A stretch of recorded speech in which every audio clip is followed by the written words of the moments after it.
نماز میں کچھ مخصوص ہیئت سے منع کیا گیا، جیسے کمر پر ہاتھ رکھنا، نماز میں کمر پر ہاتھ رکھنا۔ تو حضرت ابو ہریرہ سے روایت ہے کہ اللہ کے رسول نے نماز میں اختصار سے منع کیا۔ اختصار سے مراد یہی ہے، کمر پہ ہاتھ رکھنا۔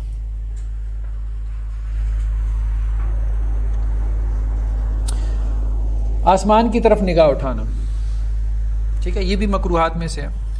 حضرت ابو ہریرہ سے روایت ہے کہ اللہ کے رسول نے کہا جو لوگ آسمان کی طرف نماز میں نظر اٹھاتے ہیں تو انہیں اس سے باز آ جانا چاہیے، اس سے پہلے کہ ان کی نگاہیں اچک لی جائیں۔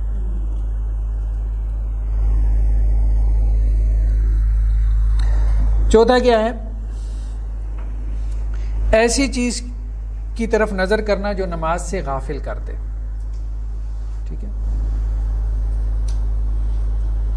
جیسے ایک روایت میں الفاظ ہے کہ حضرت عائشہ رضی اللہ عنہا کہتی ہیں کہ گھر کے ایک جانب انہوں نے کوئی کپڑا لٹکایا ہوا تھا جس میں تصاویر تھیں، تو اللہ کے رسول صلی اللہ علیہ وسلم نے کیا کہا کہ آپ اس کو ہٹا دیں، کیونکہ جب میں نماز پڑھتا ہوں تو یہ مجھے اپنی طرف متوجہ کرتی ہے۔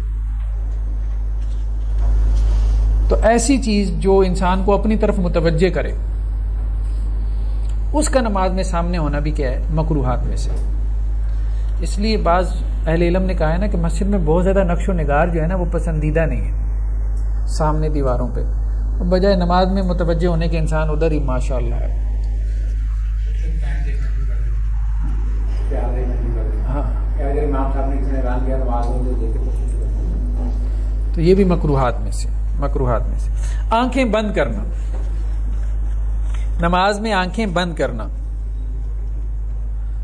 آنکھیں بند کرنے کے حوالے سے جو روایت ہے وہ ثابت نہیں ہے، یعنی جو ممانعت کی روایت ہے، تو اس لیے اس میں بہرحال مختلف آراء ہیں، لیکن یہ بات تو ماننی پڑے گی کہ رسول اللہ صلی اللہ علیہ وسلم نے جو نماز پڑھی ہے وہ آنکھیں بند کر کے نہیں پڑھی۔ سنت یہی ہے کہ نماز میں آنکھیں کیا کریں؟ کھلی رکھیں۔ ہاں، البتہ جیسے امام ابن قیم رحمہ اللہ نے، یہ بعض اور اہل علم نے یہ گفتگو کی ہے کہ کسی کو توجہ حاصل نہیں ہو رہی نماز میں، خشوع خضوع حاصل نہیں ہو رہا، تو نماز میں جو توجہ اور خشوع خضوع ہے وہ فرض ہے، تو اس فرض کو حاصل کرنے کے لیے اگر آنکھیں بند کر لے تو اس میں انشاءاللہ سے کوئی حرج نہیں، یعنی اسے آنکھیں بند کرنے سے اگر توجہ حاصل ہو جاتی ہے اس کے لیے تو جواز نکلتا ہے، عام حالات میں آنکھیں بند نہیں کرنی چاہیے۔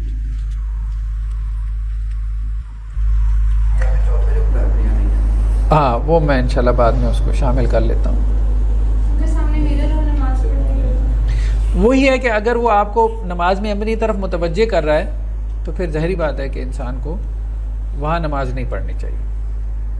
ہم نے کہا نا ہر ایسی چیز جو آپ کو نماز میں اپنی طرف کھینچے، متوجہ کرے، تو اس کو سامنے رکھ کے نماز پڑھنا مکروہ ہوگا۔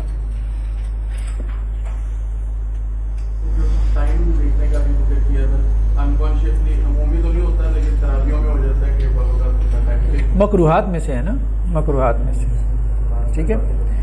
کل ایک بات آئی تھی نا، ایک روایت کے الفاظ تھے کہ اللہ کے رسول نے کہا کہ نماز میں لومڑ کی طرح ادھر ادھر مت دیکھو، ٹھیک ہے۔ اللہ کے رسول نے کوے مرغ کی ٹھونگ سے منع کیا، ٹھیک ہے، اور کتے کی طرح جو ہے وہ بیٹھنے سے نماز میں منع کیا، اور لومڑ کی نظر سے منع کیا۔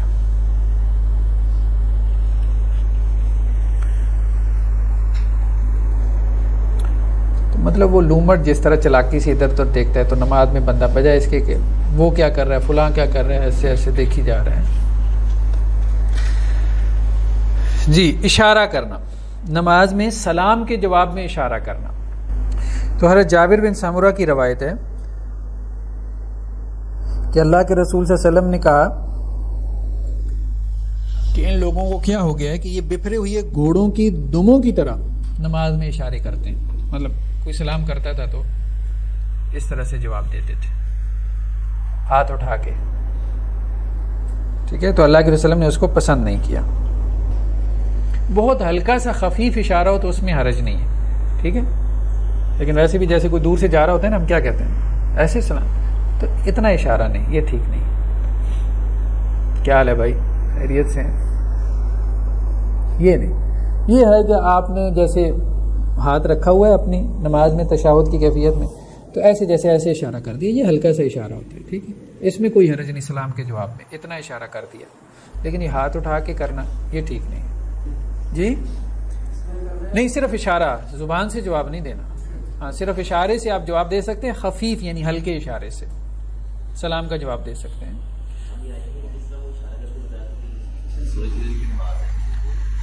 آگے آ رہی ہیں مباحات صلاۃ کی بات آ رہی ہے، آگے آ رہی ہے، ابھی ہم کہہ رہے ہیں ایک بڑی حرکت، ٹھیک ہے نا، ایک بڑی حرکت۔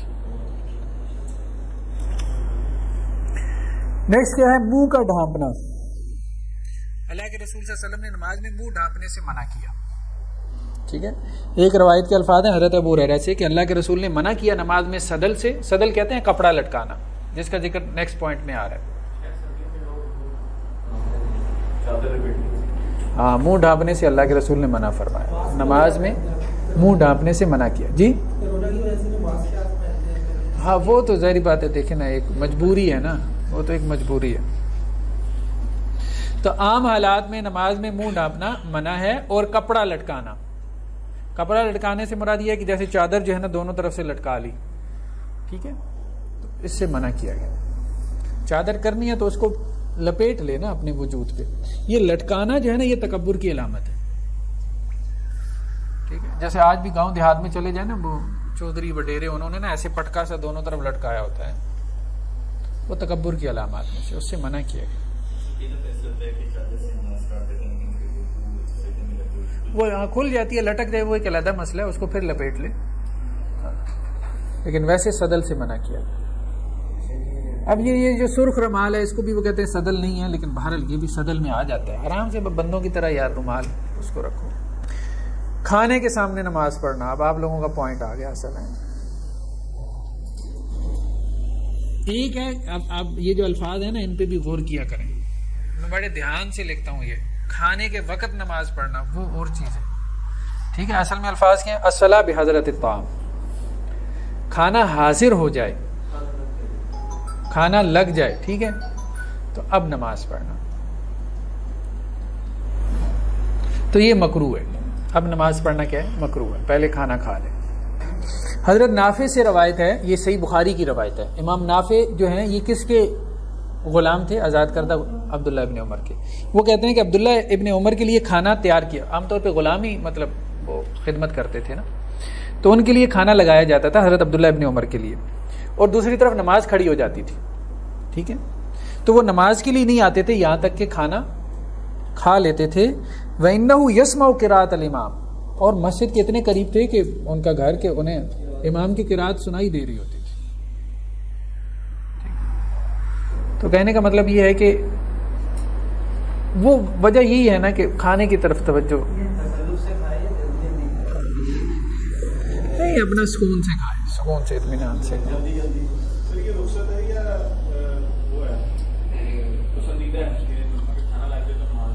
لیکن ہم نماز کے مکروہات پڑھ رہے ہیں، یعنی ایسے وقت میں نماز پڑھنا مکروہ ہے،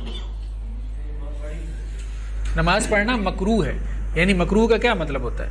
ناپسندیدہ ہے، ٹھیک ہے۔ حضرت عائشہ رضی اللہ عنہ سے روایت ہے کہ اللہ کے رسول نے کہا جب عشاء کا کھانا یعنی رات کا کھانا جب رکھ دیا جائے اور نماز کھڑی ہو جائے تو پہلے جو ہے وہ عشاء کا کھانا کھا لو، یہ صحیح مسلم کی روایت ہے۔ تو اللہ تعالیٰ یہ چاہتے ہیں کہ جب آپ نماز کے لیے اللہ کے سامنے حاضر ہوں تو پوری توجہ، کیونکہ نماز کا مقصد کیا؟ اقم الصلاۃ لذکری، اللہ کو یاد کرنے کے لیے نماز پڑھو، ٹھیک ہے۔ خیر آج کل تو ویسے نماز میں اتنی توجہ نہیں ہوتی، لیکن بات پھر وہی ہے کہ جب کھانے کی طرف آدھی تو ویسی نہیں ہوتی تو آدھی پھر کھانے کی طرف چلی جائے گی، تو بالکل نہیں چلے گی۔ دوسرا کیا ہے؟ نیکسٹ، جب انسان کو حاجت پیش آئے اس وقت میں نماز پڑھنا، بس جیسے ہوتا ہے نا عام طور پہ بچوں میں پہلے نماز پڑھ لیں، جیسے کہتے ہیں وہ ایک کام کے طور پہ نماز کو لے رہے ہوتے ہیں، ٹھیک ہے۔ تو اللہ کے رسول صلی اللہ علیہ وسلم نے کہا کہ ایک تو کھانے کے وقت میں کوئی تم میں سے نماز نہ پڑھے، یعنی کھانا جب حاضر ہو جائے، لا یصلی احد بحضرۃ الطعام، ٹھیک ہے، جب کھانا حاضر ہو جائے تو کوئی بندہ نماز نہ پڑھے، ولا ہوا یدافع الاخبثان، اور نہ اس وقت تم میں سے کوئی نماز پڑھے جب دو خبیث چیزیں اس کو کیا کر رہی ہوں، تنگ کر رہی ہوں، یعنی بولو براس، پیشاب آیا ہوا ہو یا اسے پاخانے کی حاجت محسوس ہو رہی ہو، تو وہ ان دونوں کو روک کے یا ان میں سے کسی ایک کو روک کے نماز نہ پڑھے، کیونکہ پوری نماز میں ڈسٹرب رہے گا۔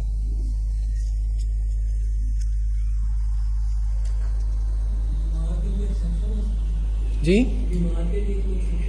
ہاں، بیمار کے لیے ہو سکتی ہے، ٹھیک ہے۔ نیند کے غلبہ کے وقت نماز پڑھنا، جب نیند بہت زیادہ آئی ہوئی ہو۔ حضرت عائشہ رضی اللہ عنہ سے روایت ہے کہ اللہ کے وسلم نے کہا کہ جب تم میں سے کسی ایک پہ اونگ طاری ہو تو اسے چاہیے کہ پہلے سو جائے یہاں تک کہ اس کی نیند پوری ہو جائے، تو پھر وہ نماز پڑھے، ٹھیک ہے۔ یہ نہ ہو کہ وہ نماز پڑھ رہا ہو اور نماز میں اونگ رہا ہو اور وہ یہ سمجھ رہا ہو کہ وہ استغفار کر رہا ہے جبکہ وہ اپنے آپ کو گالم گلوچ کر رہا ہو یا اپنے آپ پہ لان تان کر رہا ہو۔ یعنی نیند کا ایسا غلبہ کہ جس میں آپ کو پتہ ہی نہیں ہے کہ آپ کی زبان سے کیا الفاظ نکل رہے ہیں۔ بعض اوقات نیند کا بہت زیادہ غلبہ ہوتا ہے نا، تو ایسے غلبے میں نماز پڑھنا درست نہیں ہے، ٹھیک ہے۔ پہلے اپنی نیند کو پورا کرے پھر نماز پڑھے۔ ظاہری بات ہے فرض کے بارے میں بھی یہی ہے، لیکن تراویح میں ایسا ہوتا ہے کہ نماز میں لمبی نماز ہوتی ہے۔ نہیں، یہاں مراد غلبہ ہی نیند ہے نا، نیند نہیں، نیند کا غلبہ۔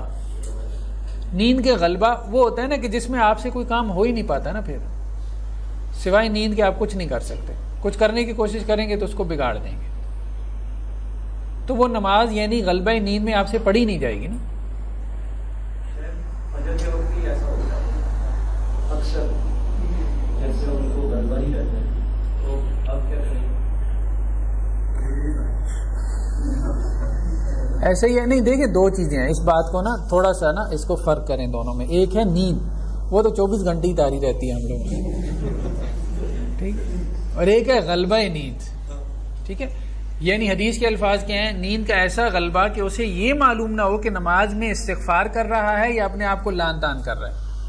نیند کا ایسا غلبہ کہ جس میں یہی وہ فرق نہ کر سکے کہ وہ نماز پڑھ بھی رہا ہے کہ نہیں پڑھ رہا، تو پھر اس میں نماز نہ پڑھے، ٹھیک ہے۔ اس سے مراد یہ نہیں ہے کہ جی آپ کو نیند آ رہی ہے یا ہلکی ہلکی نیند محسوس ہو رہی ہے تو پھر تو آپ ظاہری بات ہے فرض پڑھیں، فرض پڑھ لیں۔